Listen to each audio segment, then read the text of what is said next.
Trieu Duong had just fed baby Truc Lam, but when he needed the towel and her thin shirt, he still had to stop and search through a messy pile.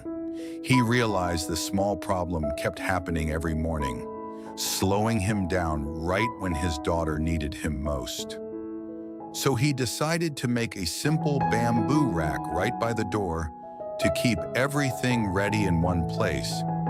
But will this small change truly make caring for her easier? If this moment feels familiar, leave a comment below. Early that morning, the house was quiet in the gentle way it often was after feeding time. The yard outside was still pale with soft light, and the air near the doorway felt cool, just fresh enough to make Trieu Duong careful about every small thing he did for baby Truc Lam. Truc Lam lay on the bamboo bed beside him, full and calm after her meal. Her tiny mouth was relaxed and one hand rested near her cheek, while the other moved slowly against the cloth beneath her. Trieu Duong sat close, watching her for a little while before doing anything else. He had learned that after she finished eating, she needed a few quiet minutes. No sudden movement, no hurry, no noise that might startle her. He picked up the soft towel and gently wiped the corner of her mouth. Then he adjusted the thin cloth under her head, checked that her neck was supported, and pulled the edge of the small blanket away from her face. Everything had to be simple, but everything had to be done carefully. When he was sure she was comfortable, his eyes moved to the small pile of things beside the bamboo bed. There was the towel he used every morning. There was a cloth bag for carrying small items whenever he brought Truc Lam outside.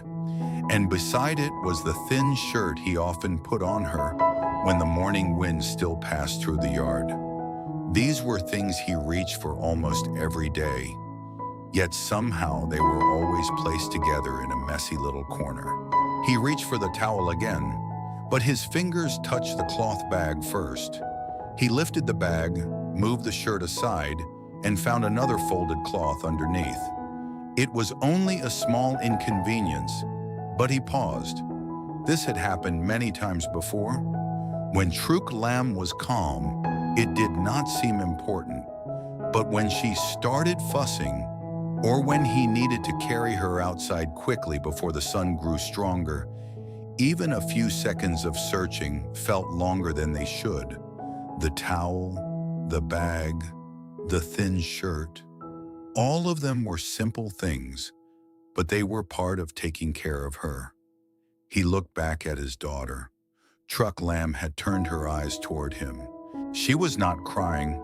She was just watching quietly, her gaze slow and curious, following the movement of his hands as if she could already understand that her father was thinking about something. Trieu Duong gave a small smile, then looked toward the doorway. Beside the door, there was an empty strip of wall near the wooden frame. It was not large, but it was close to the bamboo bed and close to the yard. If he made a small hanging rack there, he could keep Truc Lam's towel, cloth bag, and thin shirt in one place.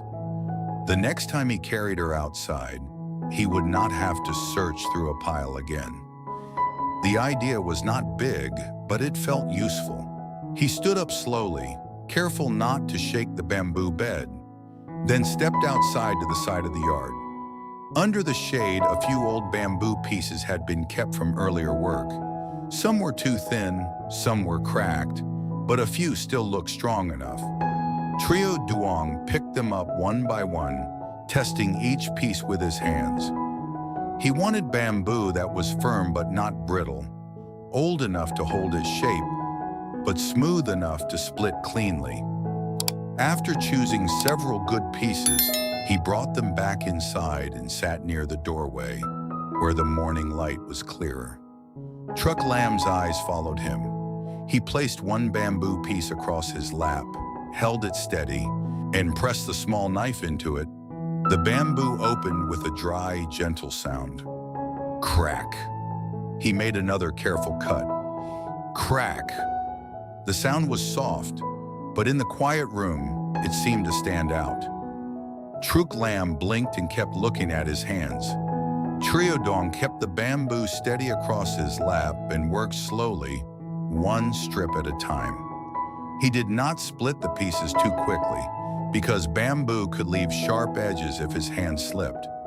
Each piece had to be clean and safe enough to stay near where Truc Lam rested. He shaved the sides with the small knife, then ran his fingers along the edges. If he felt one rough spot, he trimmed it again. The rack was only meant to hold a towel, a cloth bag, and a thin shirt, but because it would be placed beside the door, close to where he carried his daughter in and out, he treated it like something important. Truc Lam lay nearby on the bamboo bed, still quiet after her feeding. Her eyes moved whenever his hands moved. When the bamboo made another soft crack, her fingers opened slightly, then curled again against the cloth. She could not understand what he was making, but she seemed to sense the rhythm. After preparing enough strips, Trieu Duong arranged them on the floor. He chose 2 stronger pieces for the sides, then placed a shorter piece across the top. The shape was simple, almost like a tiny ladder. He held it up and looked toward the empty space beside the door, imagining where each item would hang. The towel could go on one side. The cloth bag could hang in the middle. The thin shirt could stay on the other side, ready for cool mornings when he wanted to bring Truc Lam outside. He used thin strips of bamboo fiber and a bit of old cord he had saved from before. The knots were small, but he pulled each one firmly. If the rack loosened after a few days, the things might fall, and then he would be back to the same problem. So he tightened every corner and checked whether it wobbled. It moved a little. He adjusted the bottom strip, retied one side, and tested it again. This time, it held better. Truc Lam made a soft sound from the bed. It was not a cry, just a tiny noise, as if she wanted to remind him she was still there. Trieu Duong turned immediately and looked at her.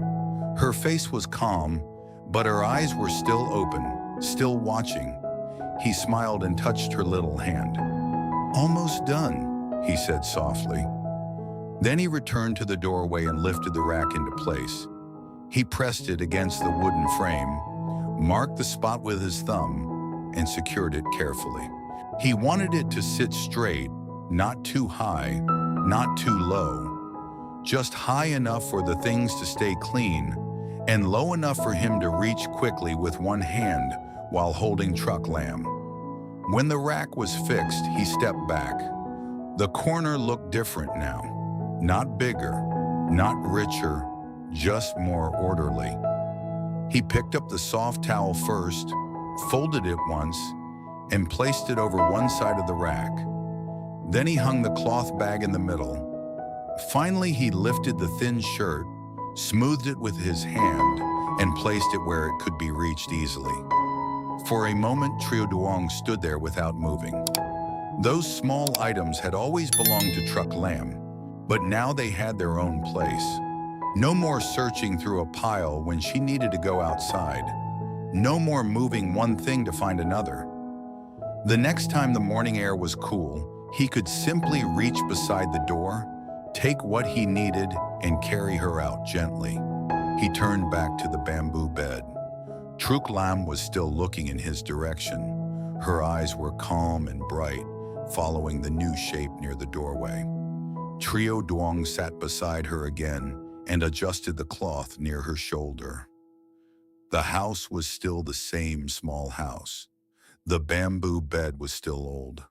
The doorway still open to the same quiet yard. But one corner had changed. And sometimes for a father raising a little child with his own hands, a small change like that was enough to make the whole morning feel easier. After feeding baby Truc Lam, Trieu Duong notices a small but constant problem. The towel, cloth bag, and thin shirt he uses every morning are always mixed together. Each time he needs them, he has to pause and search. which becomes difficult when his daughter needs him quickly. Wanting to make things easier, he decides to fix it instead of ignoring it. Using a few pieces of old bamboo, he carefully splits, smooths, and assembles a simple rack near the doorway. As he works, Truc Lam quietly watches his hands, following each movement with calm curiosity. When the rack is finished, he neatly places each item in its own spot. It's only a small change, but it brings more order, helping him care for his daughter more smoothly each day.